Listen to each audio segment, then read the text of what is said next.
Elhamdülillah bunlar bugün ikinci günü tutar. Жаратқан Алла Тағала барымызды сынау үшін жаратқан. وَنَبْلُوكُمْ بِالشَّرِّ وَالْخَيْرِ فِتْنَةً. Алла Құран айтады, біз жақсылықпенен дағы, жамандықпенен дағы сынаймыз. İnsan сынау үшін жаралған. Сынауның натыйжасы адамның денесінен жан шыққанда ошонда шығады. Бақтылы bu, бақтысыз bu, бейіштік bu, дозоқтық bu, Allah'ını razı kıldı mı, narazı kıldı mı degen жиынтықтың барлығы денеден жан шыққанда түбөлүктүү жиынтық шығады. Ага чейин барлығы сынаудамыз. 24 saat. Allah Taala денсаулық беріп тасын айтқан, оору беріп тасын айтқан. Biz көбінше ойлайды екенбіз, оору берсе ушу сыноо деп. Кыйынчылык келсе сыноо. Жоқ. Allah Taala Kur'an айтады: "Ванаблукум бишшарри вал хайри фитнатан." Biz sizlerді жамандық менен дагы, кыйынчылык менен, жакшылык менен дагы, жеңилдик менен сынайбыз. Allah байлыкты берип тасын айтқан, алып тасын айтқан, бийликти берип тасын айтқан, алып тасын айтқан, перзент берип тасын айтқан, алып тасын айтқан, денсаулык берип, алып тасын айтқан, амандык берип, алып тасын айтқан. Кыскасы айтканда biz 24 saat жараткан Алла Тааланын сыноосунда экенбиз. Буну эч качан унутпашыбыз керек. Алла Таала бизди 24 saat сынайт. Сыноодон ким ийгиликтүү өтөт? Ким пайгамбар Мухаммад алейхиссаламдын жолунда жашаса. Алла Таалам баарыбызды жоктон бар кылган. 100 жыл мурда эч кимибиз жок эле. Өңүбүз деле, түсүбүз деле, атыбыз деле, каттак эч нерсебиз жок болчу. Allah Taala жоқтан bizde бар kıldı. Barımızda. Hiçbir neresi yok. Allah Kur'an'da ayet: "Hal ata alel insan hinun mined dahr lam yakun şey'en mazkura." İnsanın başına şunday vakitlarda bir vakit ötkün, insan eski alına turgan nerse emes ele. Eski alınganlar layıklı nerse emes. Allah Taala şunday dedi: "Vallahu ahrajakum min butuni ummahatikum لا تعلمون شيئا وجعل لكم السمع والابصار والافئده لعلكم تشكرون." Allah sizlerdi eninglerin içinden çıkardı. Hiç nerseni bilmeyken sizlerge göz berdi görgөнгө, kulak berdi ukkanga, жүрөк berdi sokkонго, мүмкүн силер Алла Таалага шүгүр кыласыңар. Бул ааламдын кожоюну бар, сизи бизи жаратуучу бар. Бизге өң берген, бардык мүчөлөрүбүздү толық кылган, денемизге жан салган, күн сайын өмүр берип турган улуу Алла Таалам бар. Ошо Алла Таала бул ааламдын жаратуучусу, ээси, кожоюнун көзөмөлдөөчүсү. Адам баласына айтат: "Ва ма халактул джинна вал инса илля лиябудун." Мен инсан менен жиндерди өзүмө ибадат кылыш үчүн гана жараткам. Биздин мойнубуздагы негизги максат Аллага кулчулук кылуу. Алла Таалага ибадат кылуу. Allah Taala'ga baş iyiyor. Allah'ın aytkanын atkаруу. Kıygandan kıyılуу. Buna bizim moynumuzdagı en birinci millet jaratkanды tanıydı. Ma'rifatullah dep koyat. En birinci biz Allah Taala'nı tanıydı. Meni kim jarattı dedi. Emneden jarattı? Kaçan jarattı? Emni üçün jarattı? Kantip jarattı degen soruну her biri özüze koyuyor. Man arafa nafsahu fakat arafa rabbahu. Kim özün jakşılap tanısaçı, al jaratucusunu oňoyla tanı. Kim özün tanımasa, al Allah Taala jaratucusunu tanıyamайды. Şoň üçin bul aalamdagı karаңгылык bolsun, jarıklık bolsun, asman bolsun, jer bolsun, ay bolsun, gün bolsun, toğlar bolsun, okeanlar bolsun, emne gana mahluk bolsun, bardığın jaratucusu Allah Subhanahu wa Taala. Bizdi emne üçin jaratkan ekенбиz bilip olaylı. وَمَا خَلَقْتُ الْجِنَّ وَالْاِنْسَ اِلَّا لِيَعْبُدُونَ. Cin veren insanlarda ben ibadat için yarattım diyor. Bizim boynumuzda ibadat eken. İbadat namaz menen çektelbey, oroza menen çektelbey, meçit menen çektelbey. Adam alsa elhamdülillah Peygamberimiz bizge 24 saat ibadat. Adam rızkı tapkan da ibadat. İbadat. Günüden saklangan ibadat. Günüden saklangan ibadat. Бирөөгө жакшылык кылгандын бардык жолу ибадат. Эгерде биз ниетибиз эле туура болсо, бирге жылмайып койгонубуз дагы ибадат. Учурашканыбыз ибадат, жуунганыбыз ибадат, тамак жегенибиз ибадат, уктаганыбыз ибадат, бошонгонубуз ибадат, баардыгы ибадат. Эгерде пайгамбарыбыз Мухаммад алейхиссаламдын көрсөткөн жолу менен эле биз аткара турган болсок, анын баардыгы ибадатка айланат. Баардыгы ибадатка айланат. Ниет эле керек болот, ихлас. Хадиси кудуси деп коет. Пайгамбар саллаллаху алейхи ва саллям айткан, Аллах айтат экен да. Бул дегени мааниси Аллахтын тарабынан, сөзү пайгамбарыбыздын тарабынан. Ябна Адам, эй адам баласы, тафаррак ли ибадати. Мага ибадат кылууга убактыңды бошот. Сага мен жашоо берем, сага мен мүмкүнчүлүк берем, убакыт берем. Ошо убакыттан ибадат кылганга бошот, убактыңды бөл. Tafarrak li ibadati, ya ibn Adam, tafarrak li ibadati. Manga sıyınganга, ibadat kılganга vaktini böl, acınat. Allah subhanahu wa ta'ala, tafarrak li ibadati. Amla sadra gınan, köküröğündü çü, baylık beni tolduran. Köküröğündü baylık beni, cüröğündü baylık beni tolduran. Ve asudda fakran, cana caklıçılığında eşiğin cevabı. Geliniz. Bak krize, bak krize. Hatta bir ötürü. Doldu da dene vereyim. Maşallah. Cay verin. Geliniz.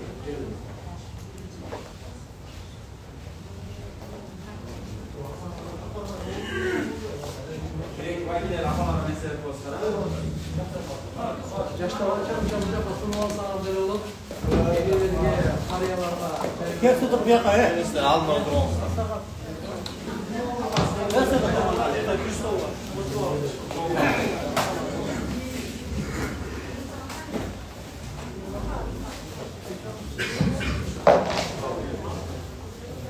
Yolun burayla kalandan alaksı var edi. Yolun burayla ucana iyi suylaşmış aşağı veririz. İyi su aşağısı kalandan. Bakalım koyarız. Kut koyuyoruz. Yeniler. Özgeçeyip geldik. Hem kut koyuyoruz. Sözümüzün carım üzülüp kalmadı. Bu dünyada bu her bir minutağız öte bağlı. Geçeki gün kayıt gelmek. Her bir saatimiz, her bir minutağız ahiretimizde Kur'an'la işletilsin. Şunun için gep kitapları ibadat boyunca. Jaratan Allah Teala bizi ibadat için jaratan eken. Allah öz ayıbıda Ya ibn Adam tafarrak li ibadati. Ey adam balası, bana ibadat kılığa vakt bölme, acırat kıl. Allah Teala'ga ibadat kılığa biz vakt bölüşümüz gerek. Acıratışımız gerek. Allah Teala'nın tarafından vada var. Ne diyor da? Vada bunda. Amla ve kalbek gınan. Senin için sadrak gınan. Senin köküröğündü, men baylık beni tolduran deydi. Kaniyet mi? Allah subhanahu wa ta'ala cüröğündü, baylık beni tolduran deydi. Ve asudda fakrak, çakırçılığını değişiğin cevap koyan deydi. Ve illa tef'al, eğer de ibadatta vakt bölmesem, ibadat kılmasam, melâkül yerdeyik şuğlan, anda men iki oğlumdu seni alek, bunda çetkanda dünya menen alek dengenge toldurup koyan. Olam asudda fakrak cakırçılığında eşiğinmen japayım deydi. Bu degen tuğanlar mıdır ya? Eğer de böyle ibadat kılmasanız Jaratkan Allah bizden ibadatımıza muhtaç değilsiniz. Biz ibadat kılsak faydası bizge tiyer. Kılmasanız yani sizge tiyer. Bu mınday da biz Allah Teala bizden ibadatımıza muhtaç eken, namazımızga, zikrimizge, orozamızga degen düşünüp gelmesin. Allah Teala muhtaçsız da bizim maktulumuzga da muhtaç emas. İbadatımızga da muhtaç emas. Kur'an'da Allah Teala aytadi: "In ahsantum ahsantum li anfusikum." Eğer sizler yaxşı iş kılsalar, bunun faydası özüngөр üçün. Jaman iş kılsalar, Wa in asa'tum falaha. Al деле өз үшін. Егерде жақсы іш қылса, бұның пайдасы соғып бізге екен. Дүниеде де ақыретте пайдасын біз алады екенбіз. Жаман іш қылсаң, дүние ақыретте зиян өзің тартасың. Аның кесепеті дағы, жамандығы дағы өзіңе қайтады. Şu için Allah Subhanahu wa Ta'ala tuğanda bizde ibadat için yarattı. Bunu hiç kaçan unutmayın. İbadatlardan en afzeli bu namazda. Bu ibadatlardan en afzeli namaz. İbadatların yolları azı var. Şu için inşallah biz bir nesillerde öğrenişimiz gerek, bekemleşimiz gerek, ondaşımız gerek. En birinci bu işenim. Жаратқан Алла Таалаға болған ишенім бізде шекті болбосын, күмәнді болбосын, алсыз болбосын. Алла Таалаға ишенім толық. Бұл аламды барлығынан жоқтан болған Алла Таала барлығы Алладан болады деген ишенімді жүрек отырғызайық. Менің өлім жашауымды Алла шешеді. Бейіш дозоқты Алла Таала шешеді. Ырысқыны, перзентті, амандықты барлығын Алла Таала шешеді. La ilahe illallah. Buna en birinci işenimde yüreğimizdeki Allah'a olan işenimde ondaylı. Ümitimizde ondaylı, korkumuzda ondaylı. Allah Teala olmandı, güvenimizde ondaylı. Jaratan Allah Subhanahu wa Ta'ala sizdi bizdi bekar jaratkan yok. Ulu maksatkan jönelemes rahimi mene. Allah Subhanahu wa Ta'ala Kur'an'da verdi buna. Kur'an'da Peygamberimiz jetkirdi. Kur'an hakikatte aytdı. Fa innema aleykel balagh ve aleynel hisab. Ey Muhammed sallallahu aleyhi ve sellem, senin moyunda jetkirүү, bizning javobgarchilikda esep al. Allah Taola'nın tarafından hakikatte Peygamberimiz jetkirdi, kitebin jetkirdi. To'lig'i menen jetkirdi. Ertege men uqbay qalypmын, bilbey qalypmын, tushunbay qalypmын deb Allah Taola'nın aldida barib qalib. Qanday Allah Subhanahu wa Ta'ala bizga aql verse, qo'sha payg'ambar verse, kitap tushirsa, dag'anaki kitobni o'qib olsak, haqiqatni izlanmasak, qanday. Shuning uchun Allah Subhanahu wa Ta'ala aytadi: "Ey Muhammad, Qur'onni jetkir. 23 yilda Qur'on tushdi. Shu Medinada tushdi, Mekkada tushdi. Payg'ambarimiz jetkirgandan aqsini berdi. Qur'oni Karimda Allah Subhanahu wa Ta'ala barlig'ini jetkirdi. Sen jetkirip koy. Allah var. Bardığın Allah'la. Allah'ın kalısı işlerse bolğan emas, bolboyt dagı. Etin jetkirip koy. Jetkirip koy. Tekisi bunu eşittiği je açıqla jejap bola. Barlar bu yakta qaraysan, men Allah size tutamda sizleri qarap oturup, açқан сайын bu yakta qaray ber. Turtu jawab ele bola aziz. Topayдын өмүрү келди. Başlı bakısan жақсы да. Azı sözün jarımına jetkende Allah size tutamaz. Aynen sözün jarımına jetkende Allah size tutamaz. Bardığımız bir yakta qarasa bu. Savağımız kichine az ele vaqt kaldı. Manevi нәрселерди biz aytaylı, oşlarda qarman olaylı. Anan keyin Xudo xolasa inşallah barib esalabız va zikr duolarni qilamiz inşallah harakat qilamiz. Demek tuğanlar gap neden bo'lyapti? Eng birinchi tuğan islom dinimizde 5 tür var. То есть 5 butak var. İşelimde, ibadatlar, kulk münözlü, mamileler, anan yaşa tiricilik. Din degen siz oylamamız. Namaz, meçitele okşayıp demiş. Андай емес. Dinimizin en birinci, en manisi bu tuğanlar işelim. İman de koyuyoruz, akaid de koyuyoruz. Andan keyin anan ibadat. Anan keyin kulk münöz, anan mamile, anan yaşa tiricilik. To'liq dinga Allah to'liq baxtlilik qo'ygan. Allah Subhanahu wa Ta'ala baxtlilikni dunyoning da baxtliligini, oxiratning da baxtliligini dinga qo'ygan. Boylikqa, biylikka qo'ygan emas. Chiroyga, kuchga qo'ygan emas. Jaratgan Allah Subhanahu wa Ta'ala dinini qo'ygan. Va raditu lakumul islama dina, men sizlarga islom dinida rozi bo'lib berdim. Islom din buna 5 butaqdan ortiq. Barimiz bilib olaylik. Birinchi dinimizde işelimler ekan. Qanday işelimler dese Allah'a, yalnız Allah Taala olgan işelim. Perişteler ne olgan işelim? Peygamberlarına, kitaplarına, taqdirga, ölgöndөн keyin tirilүү. Muna şu 6 farz, 6 iman. Her bir Müslüman biz bilişimiz gerek. Ушул нерсени биз оңдошубуз керек, үйрөнүшүбүз керек, билбесек билип алышыбыз керек. Мен мусулманмын, алхамдулилlah, бир Аллахка ишенем. Бул ааламдын кожоюну жалгыз, жаратуучусу жалгыз, башкаруучусу жалгыз. Аля лахул халq вал амр. Кабардар, ага гана таандык жаратуу жана буйрук берүү. Жараткан Алла Тааланын буйрук менен. Канча каар жайган, сиз мен чечпейм. Канча шамал болот, канча ырыскы, канча адам жашайт, канча өлөт бүгүн, канча келет дүйнөгө. Буну сиз мен чече албайбы? Бул Алла субхана ва таала, бул ааламдын кожоюну Алла өзү чечет. Жаратуучу өзү ал.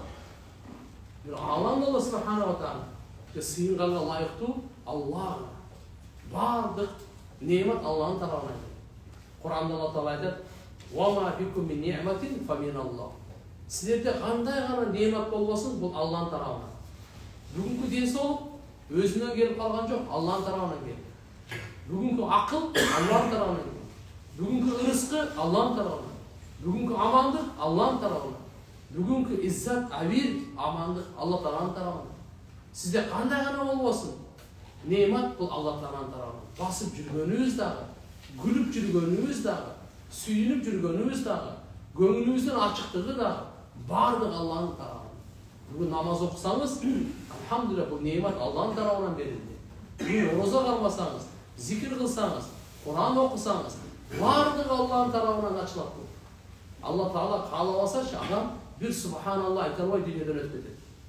Алла каалабаса, бир адам сажда кыла албай дүйнөдөн өтүп кетет. Алла субхана ва таала алхамдулилlah сизге бизге жакшылык каалаган экен, бүгүн дарат алды. Сизге бизге жакшылык каалаган экен, бүгүн күнөөдөн сактанды. Күнөөдөн сактануу да Алладан, жакшы иштерди кылуу да Алладан.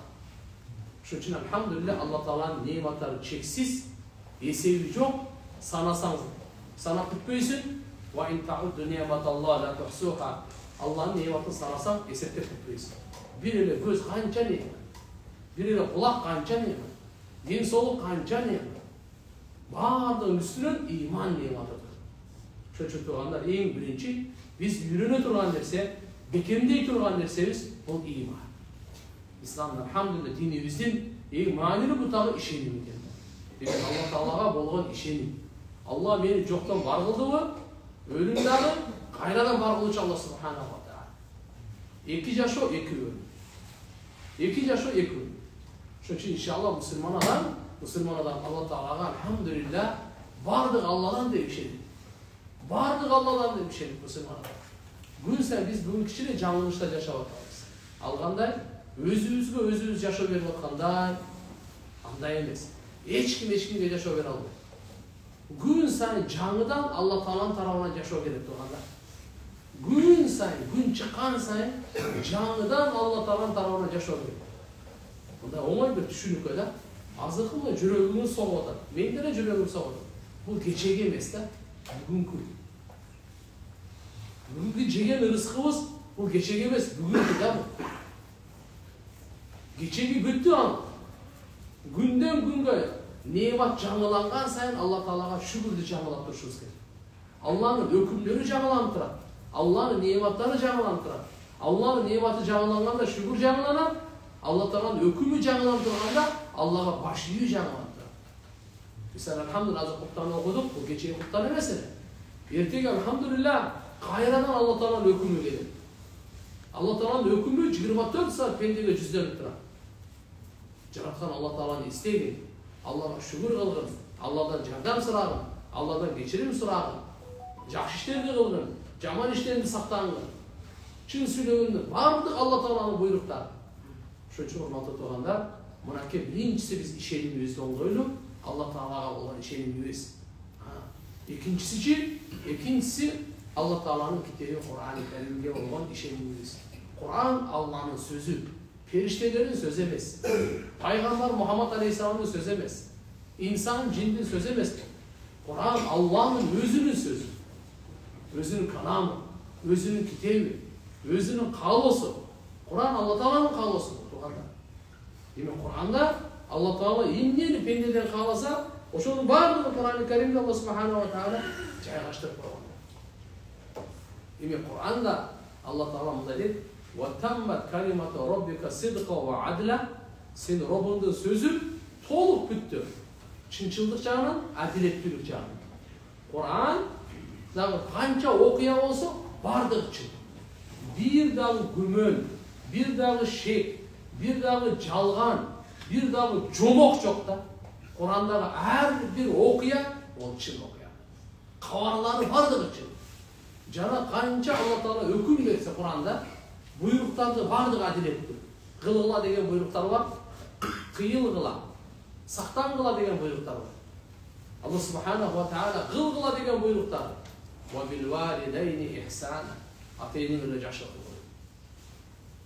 إِنَّ اللَّهَ يَأْمُرُ بِالْعَدْلِ وَالْإِحْسَانِ وَإِيتَاءِ ذِي الْقُرْبَى وَيَنْهَى عَنِ الْفَحْشَاءِ وَالْمُنكَرِ وَالْبَغْيِ يَعِظُكُمْ لَعَلَّكُمْ تَذَكَّرُونَ Allah Ta'ala бұйрық береді сіздерге. Allah Ta'ala бұйрық береді, әділеттілік өде. Жақшылыққа, туғаншылықтың ақысын бергенге сіздерді әуелсіз іштерден тыйым салады. Günah işlerden tıyı salады. Aşa çapқандан, zulümдіктен tıyı salады. Сіздерге насихат айтады. Мүмкін насихат қабыл аларсыңар дейді. Құран-ы Кәрімдегі аяттар тұрған. Демек, Құрандағы мынаке Алла Тағаланың кітебі. Алланың кітебін сүйейді. Алла Тағаланың кітебіне уақыт бөлейді. Ушыны оқығанға. Құран біз шындай түшініп қалдық. Өліктер келе оқыса керек. Соғыптың кітебі де өлі түшініп қалдық та. Құран оқысан соғып болады. Құран оқытып қойыш керек еле. Құран оқытқанға кет отам, Құран оқытқанға кел атам. Şu bizim evimizde uşuyla kalıp kaldı da bu ölüküyle okuyturan kitap okşayıp demiş. Андай емес та. Құран Müslümanların жүрегіне шифа. Müslümanlarga жолдама.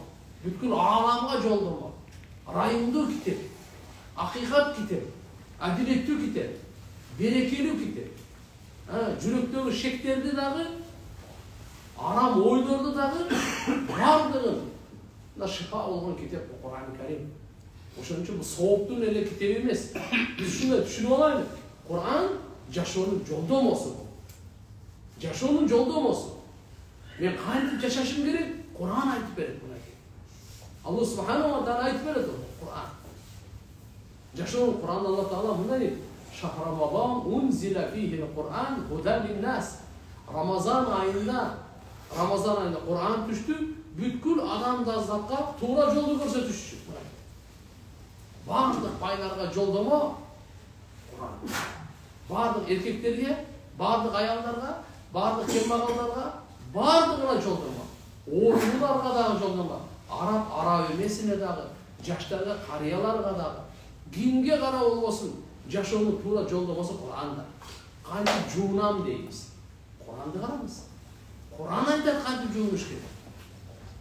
Кантип акча табам, кайсыны деген Құран айтат бизге. Кантип башкарам, Құран айтат. Кантип мамиле кылам, Құран айтат. Кантип сапар кылам, Құран айтат. Эмнени жесем болот, эмнени жебесем, эмнени жесем болбойт, Құран айтат бизге. Кайсы сөздү сүйлөсө болот, кайсы сөздү сүйлөсө болбойт. Жашоонун жолдору Құран айтат. Сүйлөөнүн маданият, тамак аштын маданият, жүрүм турумдун маданият. Бардыгын Құран-ы Кәрим айтат. Демек, алхамдулилlah, Құран Алланын акыркы китеби. Bundan keyin kitap düşpeyt. Kur'an-ı Kerim uşu Medine'de düştü. Mekke'de düştü toğanda. Uşu ıyık Kur'an menen dostlaşoydu. Uşu ıyık Kur'an menen sırdaşaydı. Iyık Kur'an menen yaşamızı nurlaydı. Kabırımızda, ahiretimizi nurlaydı. Kur'an Allah Teala düşürüp berdi bizge. Ey insan, yaşamında aldanıp kalma, dünyaya aldanıp kalma. Nafsiga aldanıp kalma. Okubay turup dünyadan getip kalma. Kur'an'da açaydı. Kur'an açıp okuyun. Emne dedim ana Allah Teala. Emne de kayırını otapma. Emne de kılışım gerek. Emne de saklanışım gerek. Emne de atkarışım gerek. Men özü kanday bolganda Allah meni kaalap atır. Mınaki Kur'an-ı Kerim. Adam balasını oңдоо üçün düşkön kitap. Bir söz menen aytayım. Adam balasını oңдоо üçün düşkön kitap. Adam balasını kutkarуу üçün düşürülgön kitap Kur'an. Dünyanın baktısızlığına, kabırın azabına, dozoktun otuna, tügölüktü horduktan saklay turgan kitap Kur'an. Allah meni pendenin ortasını baylanıştıra turgan kitap Kur'an. Jaratıcını tanıta turgan kitap Kur'an. Alamды tanıta turgan, tanıştıra turgan kitap Kur'an. Siz özünüz emne kanday ekensiz, bardığınızı tanıştıra turgan kitap Kur'an. Hakikatin kitabı. Hakikat izlesen Kur'an'ı kara. Адилеттүүлүк издесең Куранды кара, райымдуулук издесең Куранды кара, тазалыкты издесең Куранды кара. Куран-ы Каримде бардык окуялар менен түшүндүрүп берди Куранда. Демек Куранга болгон ишенимибизди жүрөгүбүздө бекемдейли. Бул пайгамбардын сөзү эмес, периштенин сөзү эмес, инсандын сөзү эмес, жиндердин сөзү эмес. Кимдин сөзү экен? Аллах субханаху ва таала, жаратуучу Аллахтын сөзү. Ошон үчүн Аллахтын мени жараткан Аллахтын сөзү, мага көз берген Аллахтын сөзү, мага мээ берген Аллахтын сөзү, мага тил берген Аллахтын сөзү. Ушундай улуу китепти окубай туруп мен дүйнөдө кантип кетип калам? Мен кантип жашайм мен бул китепти окубастан туруп? Бардык китептерди окуп койдук. Поэма, рассказ, анекдот, эч нерсе калган жок. Бирок окубасак Куранды окуп атпыз. Куранга убакыт бөлбөппүз. Куранга көңүл буруп атпыз. Ошого ой жүргүзбөппүз. Я Алла менин кемчилигимди кечир. Менин катамды кечир. Кош көңүлдүгүмдү кечир. Алсыздыгымды кечир. Жалкоолугумду кечир. Я Алла күч кубат бер, сенин китебиңди окуйм. Сенин китебиңди карайм. Ошончо турганда Куран-ы Каримде соолу өзүнчө. Бирок негизги максат Куран-ы Каримде Алла таала түшүргөн. Алла мындай дейт. Wa anzalna ilayka dhikra litubayyana lin-nas ma nuzila ilayhim. Biz sana Kur'an'da düşürdük ey Muhammed. Adamlarına açık aykın bayandığın için Allah'a düşürülüp göndersesin. Adam balasını için Allah Teala düşürdü Kur'an'da. İnsanlarga, cinlerge bizim faydamız için düştü Kur'an. Bizge oşunu Peygamber Muhammed Aleyhisselam açık aykın bayanda berişti. Üçüncü Peygamber sallallahu aleyhi ve sellem aytkan, jaşlıktın bardığı beyişte, jamanlıktın bardığı tozak. İnsanga dünya ahirette emne gerek bolsa, emne payda, Peygamberimiz birin kaldırmaya aytты. Emne ziyan bolsa, anı da aytıp ketken.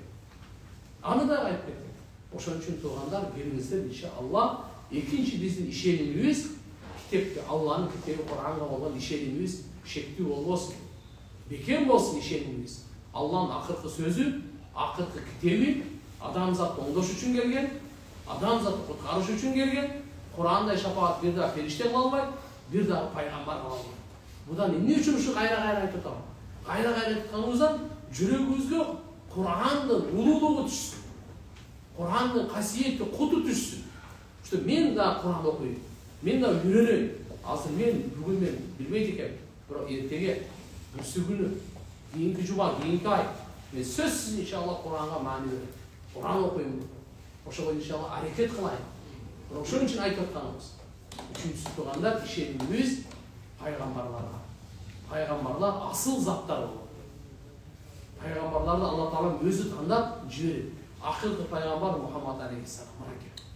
Бүткүл адам затта куткаруу үчүн жиберилген үлгү сиздерге биздерге барат. Пайгамбар саллаллаху алейхи ва саллям. Ошон үчүн пайгамбарыбыз Мухаммад алейхиссаламга иман келтирүү мааниси пайгамбарыбыздын жашоосу менен биздин жашообузду алып кетсин.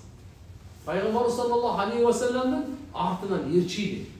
Пайгамбарыбыздын кылганын кылайлы. Кантип тамак жеген, ошондой тамак жейбиз. Кантип жаткан, ошондой жатабыз. Кантип жуунган, ошондой. Кантип кийинген, кантип чечинген, ошондой. Кантип мешитке кирген, кантип чыккан, ошондой. Кантип акча тапкыла деген эмнени сүйлөп, кандай? Кыскасы 24 саатты пайгамбарыбыз бизге баары тырмак алганга чейин айтты. Наристени күтүп алгандан маркумду узатканга чейин эчтеке калтырган эмес пайгамбарыбыз. Пайгамбарыбыз Мухаммад алейхиссаламдын артынан ээрчүү бул түпсүз бейишке кирүү. Пайгамбардын аркасын таштап, аркасынан ээрчигени таштап коюу түпсүз өзүн кыйратуу. Өзүн дозокко алып кетүү. O şaytanın azgırı, dünyada iki kere yolu. Şaytanın ömrü şaytanın yolu bir peygamberin yolu.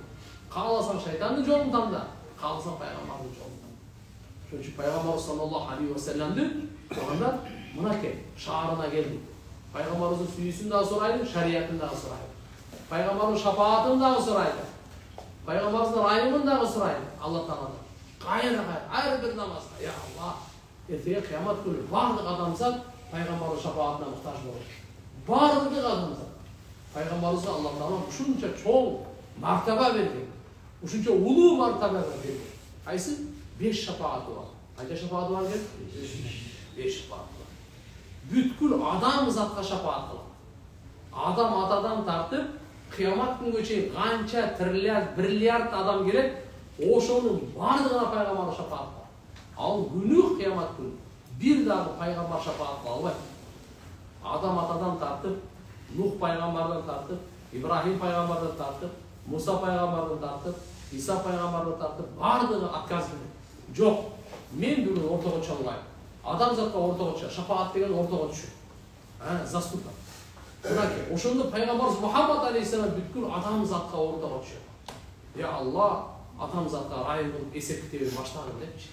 Анан Аллах субханаху ва тааля пайгамбар саллаллаху алейхи ва салламдын айтканын аткарып, шафаатын кабыл кылып ана баштайт турган. Бул биринчи шафаат. Бул шафааттын кубра деп коет муну. Улуу шафааты. Экинчиси пайгамбар Мухаммад алейхиссалам дозокко түшүп калган үммөтү күнөөнүн себебинен пайгамбар саллаллаху алейхи ва салламдын мечитте жазылып турат. Шафаати ли ахли кабаир мин уммати. Менин шафаатым үммөтүмдүн чоң күнөөкөрлөрү үчүндүр. Караңыз. Үммөтүмдүн чоң күнөөкөрлөрү. Бу дүйнөдө нафсиге азгырылып, шайтанга азгырылып, ахиретти унутуп, кандай болбосун чоң күнөөлөрдү кылып алган, ошо чоң күнөөлөрдүн кесепетинен дозокко чечимчилик калган, дозокко түшкөн пайгамбар Мухаммад алейхи бир иманы бар да, иманы бар, намаз окубай өтүп кетти. Иманы бар, арам иштерди кылып өтүп кетти. Ошондо иманы бар адамдарды Аллах пайгамбар саллаллаху алейхи ва саллям дозоктун отунан чыгарганга шафаат кылат экен. Үчүнчүсү дозокко чечиле элек. То есть дозокко түшө элек, бирок дозокко чечимчилик калган. Муналарга шафаат кылат деген пайгамбарыбыз. Айткан. Төртүнчүсү эсеп китепсиз бейишке киргизгенге дейт. Мына. Эсеп китепсиз бейишке киргизгенге шафаат кылат деген пайгамбар саллаллаху алейхи ва саллям. Бешинчиси бейишке киргендердин даражалары бийик болуш үчүн шафаат кылат. Мына кетканда пайгамбар саллаллаху алейхи ва салламга ошон үчүн көп салават айтабыз. Пайгамбардын шаарында жүрөбүз, пайгамбардын шафаатын да сурайлы, шариятын да сурайлы. Бул дүйнөдө мусулман адам катары пайгамбар саллаллаху алейхи ва салламдын шариятында, сүннөтүндө, шарият деген кандай? Макталган жол. Аллага жаккан жол. Алла Таала сүйгөн, жактырган жол. Мына ошол пайгамбар саллаллаху алейхи ва салламга берген жолдун аты шарият. Бул бир Алла Таалага иман келтирдик, китебине иман келтирдик, пайгамбарлары, акыркы пайгамбар Мухаммад алейхиссаламга иман келтирдик, периштелерге иман келтирдик. Биз бул дүйнөдө жалгыз эмеспиз. Көзгө көрүнбөгөн жиндер деле бар, периштелер деле бар. Көзгө көрүнгөн, көрүнбөгөн маклуктар толтура турганда. Ар бир адам менен Алла Таала периште деп ошо жараткан. Кирами катибин деп коет. Мына эки периште дайыма биздин жакшы жаманыбызды жазып турат. Жакшы жаманыбызды жазып турат. Биз периштелерге иман келтиребиз. Жабраил периште, Микаил, Исрафил, Малакул Маут. Периштелер Алла субханаху ва тааля гайби низам деп коет. Бул гайыптагы системанын бардыгы периштелер башкарат. Бардыгына өлүм периштеси бар. Ал адамдын ошо именно анын максаты адамдын денесинен жан чыгаруу. Амал периштелер булардын максаты только жазуу. Ырыскы периштелер алардын только ырыскы. Сактоо периштелер аларды сактоо. Салават периштелери бар. Пайгамбарыбыз салаваттан алып келе турган. Дуа периштелери бар. Пешенеңиз жерге тийген сайын сизге дуа кылат. Я Аллах ушунун даражасын көтөр, пешенесин көтөр, жүзүн көтөр. Кудум ошондо сурак периштелери бар. Кабырга баргандан кийин эки периште Мункар, Накир деген ал сурак периштелер. Эки периште бардык жерде периштелер турганда. Бейишке алып баргандагы периштелер, дозокко алып баргандар дагы периштелер. Периштелердин баарына иман келтиребиз, баарына иман келтиребиз. Алла Тааланын нурдан жаралган макулуктары булар. Биз топурактан жаралган, жин шайтандар оттон жаралган, периштелер нурдан жаралган. Периштелерди мына алхамдулилlah, мына каратып өзгөчө мына кирами катибин биздин амалдарыбызды жаза турган периштелер. Канча болду? Төртөө болду. Алла Таалага иман келтирдик. Алла Тааланын китептерине, пайгамбарларына, периштелерине эми тагдырга тан беребиз. Мына ошо отурганыбыз туздук эмес. Жөн эле келип алып, случайно эмес, орус айтмакчы. Бул тагдырыбызда бар экен. Тагдырыбызда алхамдулилlah ушу Мадина шаарында отурабыз. Мына ушунчанчы күнү, ушунчанчы саатта чогуу жүрөбүз деген Taqdiribizda bar narsa. Allah subhanahu wa ta'ala taqdirni yer bilan osmonni jaratardan murda 50.000 yil murda jaratdi. Alhamdulillah zamandaş bo'lib jaralib qolganimiz, kelib qolganimiz, bir-birimizga Allohni eslatib, bir-birimizga oxiratni eslatib, bir-birimizga payg'ambarimizni eslatib turganimiz bor Allah subhanahu wa ta'ala taqdirida. Har bir narsa taqdirda turgan. Yaxshilik, yomonlik Allohdan deb taqdirda ishlaymiz biz. Wal qadri khayrihi va sharrihi min Alloh taala. Biz musulmon odam taqdirga ishlaymiz. Taqdirga ishonmagan odam musulmon emas bo'lib qoladi. Taqdirga ishonmagan odam musulmon emas. Dinga bosh qo'shdingiz. Qancha Alloh prezent berdi? Taqdirga qarang. Nega g'ayib deb qo'yamiz? Prezentlarni biz qo'limiz bilan jasamaymiz-da. Allah subhanahu wa ta'ala din nasib qilgan musulmonlar. Madinaga kelganimiz bu shu yili, shu soatda kelamiz degan taqdirimizda bor ekan. Alhamdulillah, barliq yaxshilik yomonlik Allohdan taqdirdan beramiz. 6-chisi turganda buna eng ma'nililarning biri o'lgandan keyin tirilib haq. O'lgandan keyin tirilib haq. Az bizde ko'ncha o'sha miyamizda o'sha qolgan adam öldü, çiridi, yok oldu, büttü deymiz. Андай emas. Hech qachon андай emas. O'lgandan keyin qayta tirilib bo'lboyu degan bu kafirlarning ishi. Kafirlarning ishi. Musulmon balasi, musulmon qizi o'lgandan keyin tirilganga shek kumunsiz 100% ishini. Qayta Alloh taolo bizni tiriltirdi. O'lgandan qancha odam o'tib ketdi, bardig'i tirildi. Qancha tiriyoruz, barımız ölüyoruz. Şunu bilip qo'yamiz, shuning uchun aytadi, bunday deb aytiladi-da. To'g'anda biz dunyoda o'la turganday bo'lib yashaylik. Qayra tirilib turganday qilib amal qilaylik. O'lmay turganday yashaylik. Men har ertaga dunyoda ketib qolaman deb. Anan keyin amal qilganda men qayra tirilaman. O'shuning uchun har bir qilgan yaxshi amallarim Oday saplasın jamanı da, yaxşısı da Allah subhanahu wa ta'ala qaytarib beradi. Qaytarib beradi. O'lgandan barliq payg'ambarlar chaqirgan o'sha. Allah taolo g'ayrat etib, esib kitobga olib kelib, maydon mahshardan olib kelib, taraza bo'lib, har bir odamning o'zining tarazasi bor. Sizning tarazangiz o'zincha, apangizning o'zincha, atangizning o'zincha, ayolingizning o'zincha, uyingizning o'zincha, o'g'lingizning, qizingizning o'zincha, har birinin tarazasi o'zincha. Her birinin yaxshi yomon amal qilgani tarazasida tarqaladi. Her bir adamdan Allah taolo qo'tormachisiz tuzdan tuz so'rab beradi. 5 so'rov beradi qiyomat kuni. 5 so'rov beradi. Men sana ömür berdim, qayda sarflading dedi. Birovni 60 yil beradigan, birovni 70 yil beradigan payg'ambarimiz aytgan, men ummatimning o'rta esep ömrü 60dan 70 yilga teң. 80-90 100ga chiqqan azroq ekan. 30-40 50 o'lib qolgani azroq ekan. Ko'pchiligi o'sha 70ning tegiragida o'ladigan. Payg'ambarimiz aytgani, Alloh taolo birinchi beradi, so'rovni beradi. Men sana ömür berdim, qayda sarflading? Ikkinchisi, men sana yoshlik berdim, qayda o'tkazdim? Uchinchisi, qaydan topding? To'rtinchisi, qani qayda sarflading? Beshinchisi, bilgan amalingga, bilgan ilmingga qancha amal qilding degan savol. Bular bunaki shu 5 so'rovni Payg'ambar sallallohu alayhi vasallam aytgan, Alloh taolo har biringizga tuzdan tuz berib, o'shaga tayyorlik ko'rgular. Qabrda 3 bor ekan, qiyomatda 5 bor ekan, mana sizga berilib turgan 8 so'rov, Alloh taolaning bu da rayimi, aldına Alloh qaysi so'rovlarni berib turganini aytib qo'ydi bizga. Qabrdagi birinchi Robbing, dining qaysi? Payg'ambaring.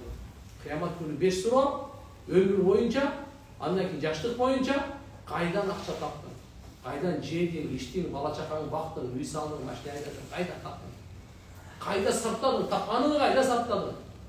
Barlig'ini isrof qilib, aram qilib, gunoga, je ibodat qilib, Allohning yo'lida qayda sarflading? Beshinchisi, bilganingga yarasha qancha amal qilding? Mana keltirganda. Shuning uchun qiyomat kunida alhamdulillah bizning ishonchimiz bekin bo'lsin. Qiyomat kunga ishonchimiz bekin bo'lsin. Qiyomatning Qur'onda 30 dan oshiq ati bor. Namozning berilati bor, o'rozon berati bor, ajliqning berati bor. Nima uchun qiyomatning 30 dan oshiq ati bor? Siz so'raveringiz. Nima uchun shunchalik ko'p atdan atagan? Eng birinchisi Maliki yawmiddin deb aytmaymiz bu. Din деген, мынакей Яумиддин, кыямат күнү падышасы деп. Биринчи аты диндин маанisi бул жерде акысы бериле турган күндүн падышасы. Ар бир жакшы ишиңизге, жаман амалга, жакшы амалга акысы бере турган күндүн падышасы Алла. Ошон үчүн ар бир намазды окуп атабыз, ар бир рекетти окуп атабыз. Малики Яумиддин, Малики Яумиддин. Маанisi эмне? Ар бир жакшы жамандын акысы бериле турган күндүн падышасы. Алла Таалам сөз саны берет. Ошон үчүн жакшы иштерди кылайлы, жаман иштерди таштайлы. Жакшы иштерди көп кылайлы, жаман иштерден сактанайлы. Мүмкүн болушунча Алла Таалам канча биз өмүр берди, ал өзү чечет ал. Бирок ошонун мүмкүн ар бирин аракет. Мынакей кыямат күнү турганда тамаша күн эмес. Эмне үчүн 30дан ашык ат менен атап атат Куранда? Эки максатта дейт, алдыдарыбыз айтат. Биринчиден, кыяматтын болоруна шектенбегиле, шек күмөнсүз. Экинчиси куп даярдангыла, то есть жакшылап даярдангыла. Эртеге ар бирибизден Алла субханаху ва таала өзүнчө дейт. Ошон үчүн Алла Таалам алхамдулилlah сиздерге биздерге ушундай универсалдуу ислам дин берген. Биз бул дүйнөдө жашап эле ахиретибизди кура беребиз да. Ниет болуш керек, пайгамбар сүннөт болуш керек. Ниет менен пайгамбарыбыздын сүннөтү болсо эле ахирет кура берет. Жегенибиз дагы, ичкенибиз дагы, ойногонубуз дагы, жыргаганыбыз дагы, эс алганыбыз дагы, уктаганыбыз дагы баардыгын ахиретибизди алхамдулилlah Курганга себеп кылып койсок болот. Качан сүннөткө ылайыктуу ихлас менен кыла турган болсок. Бунун баардыгы туугандар азыр айтып өткөн ишеним. Эми ибадаттар, үчүнчү мамилелер. Ибадаттар алхамдулилlah мына ибадаттар өтө айтып бердик. Эми ортобузда алхамдулилlah кулк мүнөзүбүздү оңдошубуз керек. Мадинага келдик, пайгамбарыбыз Мухаммад алейхиссалам шаарында пайгамбарыбыздын кулк мүнөзү менен кайтайлы. Пайгамбарыбыздын кулк мүнөзү кандай эле? Өмүр алдаган эмес. Пайгамбар саллаллаху алейхи ва саллям кулк кандай эле? Курандын мүнөзү эле. Пайгамбар саллаллаху алейхи ва саллям айткан, кимдин жүрөгүндө кыпындай барабар текеберлик болсо, бейиштин жытын жыттабайт. Bir hadiste çağımcı beyiştin cidden ciddavay. Жалганчыга Алланын наалаты жасын. Райымдуу адамга Алла райымына берет. Райымдуулук кылгыла дейт. Кичпейил болгула, кечиримдүү болгула, Алла силерди кечирет дейт. Ошо пайгамбарыбыз айтты, алгачкыларды, кийинкилерди улуу кулк мүнөзүн айтайын дейт.